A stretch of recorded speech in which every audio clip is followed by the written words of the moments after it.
தமிழ் சினிமாவில் big pass நிகழ்ச்சி மூலமாக பல நடிகர்கள் மற்றும் நடிகைகள் ரசிகர்களிடம் பிரபலமாகியுள்ளனர்.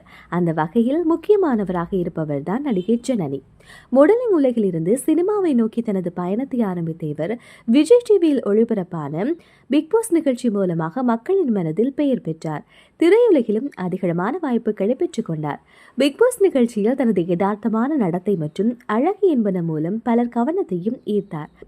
அவர் நிகழ்ச்சியின் போது செய்த அனைத்து குறும்புத்தனங்களையும் ரசிகர்கள் பெரிதும் வரவேற்றனர்.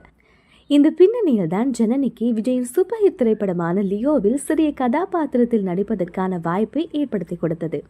இந்த வெற்றியின் பின்னர் ஜனனி சில காலம் சினிமாவில் சற்று தொலைவாகவே இருந்தார். எனினும் சமீபத்தில் அவர் இன்ஸ்டா பக்கத்தில் பதிவிட்ட ஒரு புகைப்படம் மீண்டும் திரைக்குழுவில் புதிய முயற்சி தொடங்கியிருப்பதை உறுதிப்படுத்துகின்றது.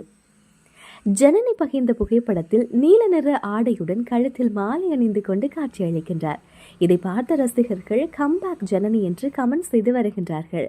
பிக் பாஸ் வீட்டிலிருந்து தற்போது தனது சினிமா கனவை பூர்த்தி செய்ய தொடங்கிய ஜனனி இந்த புதிய படத்தின் மூலமாக மேலும் பல வாய்ப்புகளை பெறுகின்றார் என்று சினிமா வட்டாரங்களில் எதிர்பார்க்கப்படுகின்றது.